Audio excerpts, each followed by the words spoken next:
Hello friends, welcome to the my study channel express academy पर आपका स्वागत है। जैसा कि आप लोग थंबनेल देख रहे हैं, बिहार बोर्ड मैट्रिक परीक्षा 2026 जीव विज्ञान का बहुत ही महत्वपूर्ण VVI ऑब्जेक्टिव क्वेश्चन है, जिस पाठ का नाम है आनुवंशिकता एवं जैव विकास। पाठ का क्या नाम है? आनुवंशिकता एवं जैव विकास, चैप्टर नंबर 4। और इसमें बहुत ही महत्वपूर्ण ऑब्जेक्टिव क्वेश्चन है। इसको हम एक ही क्लास में आज ख़त्म करने वाले हैं। इससे पहले chapter number 1, chapter number 2, chapter number 3 का वीडियो यूट्यूब पर अपलोड है। आप लोग जाइए यूट्यूब पर और अभी ही सर्च कीजिए एक्सप्रेस एकेडमी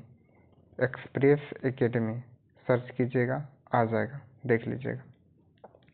देखिए, प्रश्न है, कहता है प्रश्न number 1, the origin of species नामक पुस्तक किसने लिखा? तो आपने कहा डार्विन ने लिखा था। अगला प्रश्न नंबर 2 क्या कहता है? मनुष्य में कितने जोड़े गुणसूत्र पाए जाते हैं? तो आपने कहा मनुष्य में 23 जोड़ा यानी 46 गुणसूत्र पाए जाते हैं। अगला प्रश्न नंबर 3 कहता है कीटों के पंख, चमगादड़ के पंख किस अंग यानी किस तरह के अंग है? तो आपने कहा समवर्ती अंग है। किस तरह के अंग है? समवर्ती अंग है। अगला प्रश्न नंबर 4 कहता है वर्तमान प्राणियों में कुछ रचनाएं ऐसी पाई जाती है जिसका शरीर में अब कोई उपयोग नहीं रह गया। ऐसी रचनाओं को क्या कहते हैं? बोलते हैं अवशेषी अंग। क्या बोलते हैं? अवशेषी अंग। अगला प्रश्न नंबर 5 कहता है जीन शब्द की प्रस्तावना किसने किया था? यानी जीन शब्द सबसे पहले किसने दिया था? इसमें ऑप्शन है ही नहीं, यानी ऑप्शन नंबर डी। अगला प्रश्न नंबर 6 क्या कहता है? कौन सा वैज्ञानिक मेंडल मेंडल के नियमों की पुनः खोज से संबंधित है? तो आपने कहा इस वैज्ञानिक नाम है सरमक। क्या नाम है?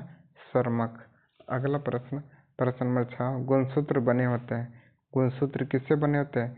DNA तथा प्रोटीन से बने होते हैं। DNA, प्रोटीन एवं RNA से गुणसूत्र बने होते हैं। अगला प्रश्न नंबर 8 कहता है कोशिका में आनुवंशिक पदार्थ है DNA। कोशिका में आनुवंशिक पदार्थ कौन है? DNA। अगला प्रश्न नंबर 9 कहता है जीन शब्द का प्रयोग सर्वप्रथम किसने किया था?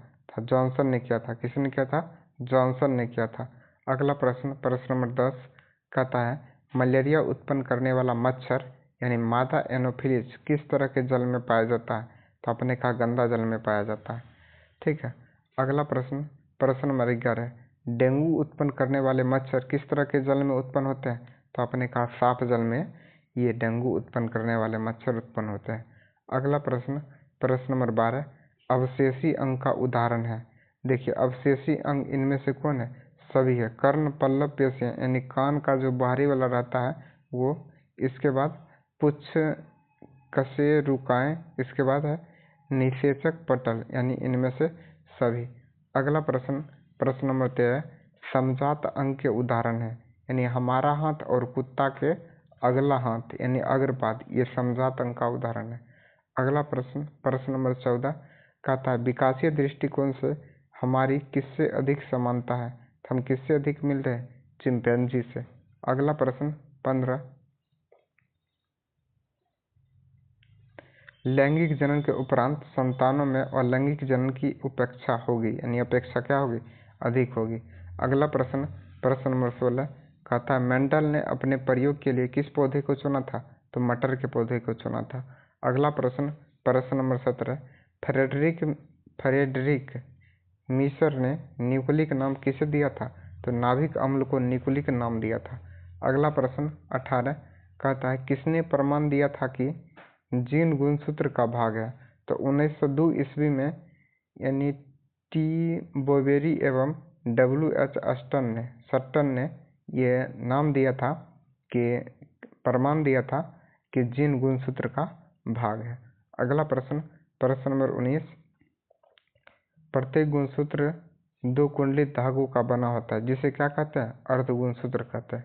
अगला प्रश्न, प्रश्न नंबर 20 कहता वे अंग जिसकी उत्पत्ति तथा मूल रचना में तो समानता होती है और कार्य के अनुसार उनकी बाह्य रचना से परिवर्तन हो जाता है, उसे क्या कहते हैं? उसे क्या कहते हैं? समजात अंग कहते हैं। क्या कहते हैं? समजात कहते हैं। अगला प्रश्न नंबर 21 कहता है शरीर में भोजन का पचना किस प्रकार की अभिक्रिया है? आपने कहा उपचयन अभिक्रिया है। अगला प्रश्न, प्रश्न नंबर 22 मेंडल ने अपने प्रयोग के लिए कितने विकल्पी लक्षणों का अध्ययन किया? तो आपने कहा 5। अगला प्रश्न, प्रश्न नंबर 23 कहता है एकल संकर क्रॉस के फलस्वरूप लंबे एवं नाटे पौधे का अनुपात कितना था? तो आपने कहा 3:1 था। अगला प्रश्न, प्रश्न नंबर 24 कहता है द्विसंकर क्रॉस के फलस्वरूप उत्पन्न पौधे का फिनोटाइप अनुपात कितना था? तो 9:3:3:1। अगला प्रश्न, प्रश्न नंबर 26 स्त्रियों में लिंग गुणसूत्र होता है, कौन होता है? एक्स और एक्स होता है। अगला प्रश्न, प्रश्न नंबर 26 पुरुषों में गुणसूत्र कौन होता है? एक्स और वाई होता है। अगला प्रश्न, प्रश्न नंबर 27 कहता है प्राकृतिक वर्ण यानी प्राकृतिक पर्यावरण भी बोल सकते हैं द्वारा जैव विकास के सिद्धांत की परिकल्पना किसके द्वारा किया गया था? तो डार्विन के द्वारा किया गया था। अगला प्रश्न, प्रश्न नंबर 28 कहता है मनुष्य का वैज्ञानिक नाम क्या है? तो अपने कहा होमो सेपियंस मनुष्य का वैज्ञानिक नाम है। अगला प्रश्न, प्रश्न नंबर 29 कहता है मानव का उद्भव कहाँ से हुआ है? तो अफ्रीका से हुआ है। अगला प्रश्न, प्रश्न नंबर 30 चमगादड़ एवं पक्षी के पंख किस प्रकार के अंग का उदाहरण है? तो आपने कहा समरूप है। अगला प्रश्न, प्रश्न नंबर 31 प्राकृतिक वर्ण यानी प्राकृतिक पर्यावरण द्वारा जैव विकास इस सिद्धांत के जनक कौन है? इस सिद्धांत के जनक कौन है? Charles Robert Darwin. कौन है? Charles Robert Darwin. अगला प्रश्न, प्रश्न नंबर 32 कहता है वंशागत नियमों का प्रतिपादन किसने किया था? तो ग्रेगर जॉन मेंडल ने किया था। अगला प्रश्न, प्रश्न नंबर 33 कहता है इनमें से कौन सही है? यानी डीऑक्सीराइबोन्यूक्लिक एसिड ये सही है, इसको बोलते हैं डीएनए। क्या बोलते हैं? डीएनए। अगला प्रश्न, प्रश्न नंबर 34 कान के निचले हिस्से को क्या कहते हैं? तो कनपाली कहते हैं। अगला प्रश्न, प्रश्न नंबर 35 कहता है जैव विकास को सर्वप्रथम किसने समझाया था? लेमार्क ने जैव विकास को सर्वप्रथम समझाया था। अगला प्रश्न, प्रश्न नंबर 36 विभिन्नताएं कितने प्रकार की होती है? 2 प्रकार की होती है। अगला प्रश्न, प्रश्न नंबर 37 किसी जीव की जनन संरचना उस जीव का कहलाता है, क्या कहलाता है? जीनोटाइप यानी जीन प्रारूप और जीनोटाइप दोनों कहलाते हैं। अगला प्रश्न, प्रश्न नंबर 38 कहता है जीन प्रारूप तथा वातावरणीय दशाओं द्वारा निर्धारित वैसे आनुवंशिक लक्षण या विशेषक जो स्पष्ट रूप से दिखाई देते हैं क्या कहलाते हैं? लक्षण प्रारूप या फेनोटाइप कहलाते हैं। अगला प्रश्न, प्रश्न नंबर 39 कहता है ग्रेगर जॉन मेंडल व्यक्तिगत जीवन में क्या थे? यानी पादरी थे। अगला प्रश्न 40 कहता है मेंडल ने जनक पीढ़ी को किस लेटर से सूचित किया था? तो आपने कहा पी से सूचित किया था। अगला प्रश्न, प्रश्न नंबर 41 किसी भी प्रजाति विशेषक के एक समाविष्टि यानी समिष्टि या आबादी में स्थित समस्त जीन उस आबादी का क्या कहलाता है? तो जीन विकास कहलाता है। अगला प्रश्न, प्रश्न नंबर 42 कहता है जाति उद्भवन एवं उस जीव में होता है उन जीव में होता है जिनमें लैंगिक जनन होता है। यानी क्वेश्चन कहने का मतलब हुआ कि जाति उद्भवन उन जीवों में होता है जिसमें लैंगिक जनन की प्रक्रिया होती है। अगला प्रश्न, प्रश्न नंबर 43 डीएनए अनुक्रम के तुलनात्मक अध्ययन द्वारा किस जीव के पूर्वज की खोज कहलाता है? यानी किसी जीव की पूर्वज की खोज क्या कहलाता है? आणविक जातिवृत्त कहलाता है। क्या कहलाता है? आणविक जातिवृत्त कहलाता है। अगला प्रश्न, प्रश्न नंबर 44 आनुवांशिकी का पिता किसे कहा जाता है? तो आपने कहा ग्रेगर जॉन मेंडल को आनुवांशिकी का पिता कहा जाता है।